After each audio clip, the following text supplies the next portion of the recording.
Should you take the time to study the Gene Keys system? Is it worth the time, energy, and effort? What I can do is share my experience up until this point. I felt like the whole world was on my shoulders. Like I had to do everything all the time. Like I had no support. Like everyone else let me down all the time. And I realized through the Gene Keys that all of that was my projection, that all of that was how I was choosing to see the world. I have the 13th Gene Key in my sphere of culture, which is discord, discernment, and empathy. And discord is simply not hearing the wisdom that is out there, choosing, even though all the great teachers through all of the years say that the universe is based on love, say that it's looking out for you, say that you're safe and protected if you just flow. I chose to listen to society. I chose to listen that life is hard, that you should be scared, that you need to protect yourself all the time. And the Gene Keys helped me to start to shed that armor. It helped me to see that my default mode setting was other people are here to hurt me and take things from me. And my 6th Gene Key, conflict, diplomacy, peace, showed me that there is no separate person to take things from in the first place. I am you, you are me, and we are all interconnected. And when you start to really believe that, it starts to show up in your life. And you can start to, for the first time, I have started to let my defenses down and to let life in and to be able to take a breath again. And that breath has led into physical changes to the structure of my body. And this is the thing that has most kept me on the path with Gene Keys. My affliction, my chronic problem has been my back. I heard it in the Marine Corps. I heard it training. It runs in the family. All of the men in my family have had multiple back surgeries. And I was in a place where I could barely function. I was in so much pain all the time. And the Gene Keys started to shift. I would meditate and I would feel like a transformer, like I had to push air different places and arch my back different ways. And it was like it was out of my control. And over time, and it is still in process right now, and I don't know what to make of it, the angles at my spine, the tightness in my hips, how my pelvis sits in my body, all of them are changing. And it gives me goosebumps. I don't know if you can see that in the camera. It gives me goosebumps to think about it. There's something happening that I don't understand, and it's happening because I stuck with the Gene Keys wisdom, and I continue to choose to let it affect me. I continue to let it work through me, and I encourage you to do the same. I was just listening to Ra, the founder of Human Design, which is not something I normally do. In fact, it's only like the 2nd or 3rd time I've listened to him. I really try and stay in the Gene Keys wisdom. But he was talking about the path of a 6th line life. And especially up until 28, 29 years old, feeling like you're living a 3rd line life, feeling like there are all these trials and tribulations and just getting fed up with life. It's like nothing worked. And the Gene Keys are the thing that helped me to see who I really and truly am. And up until literally this morning, I've pushed against that. My Gene Key in the sphere of attraction is 29, half-heartedness, commitment, devotion.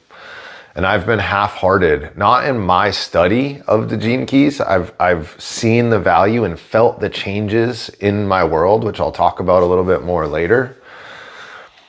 And so I dove in headfirst personally, but I've resisted. I've been half-hearted in my commitment to sharing this wisdom with the world. And it's because I have this innate urge and desire to make something that is mine.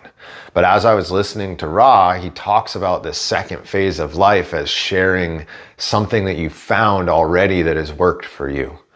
And that made this light bulb go off that you need to lean into this Gene Keys wisdom and sharing it and teaching it to the world.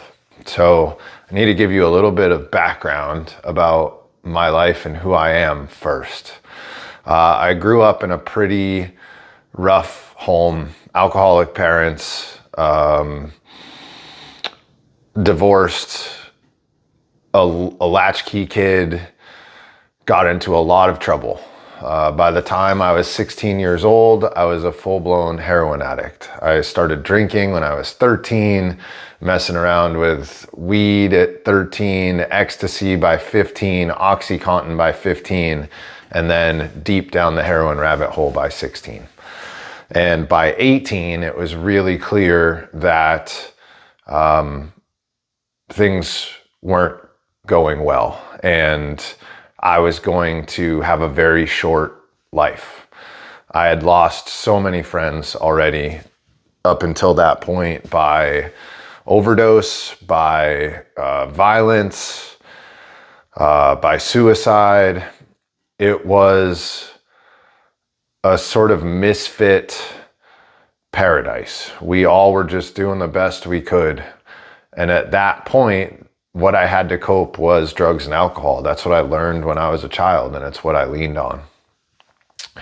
Fast forward a few years, at 20, I really was teetering on the edge of life. I needed to get away. I needed to run away. That's another thing that I really leaned on to get out of situations. And I always wondered why and how they continued to show up after I left. Once I moved to Florida, and within 3 months, I had almost the exact same life as I was living back in Boston, where I'm from.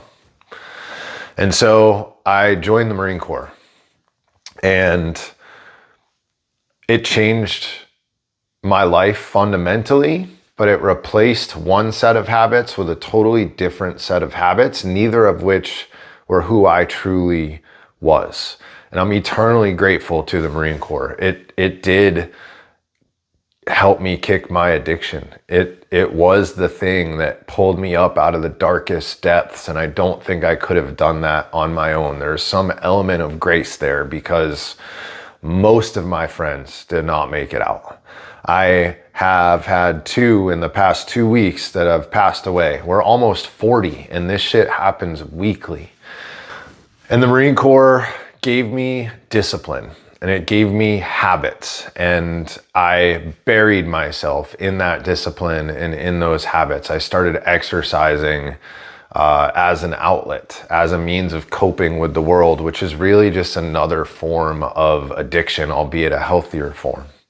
And then I opened a business and thought that I would be able to create the life that I had been dreaming of this whole time by being a leader, by building something that was mine, by creating wealth and power.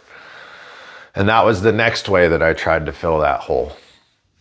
And still, I was miserable.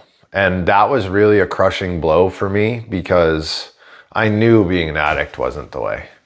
But I thought having all of these quote unquote healthy habits and creating something that was doing good in the world was going to fulfill me, along with having this money and power. And I got the money and power, and I built the thing that helped the world, and still I was miserable because it's not who I was. It's not who I was designed to be.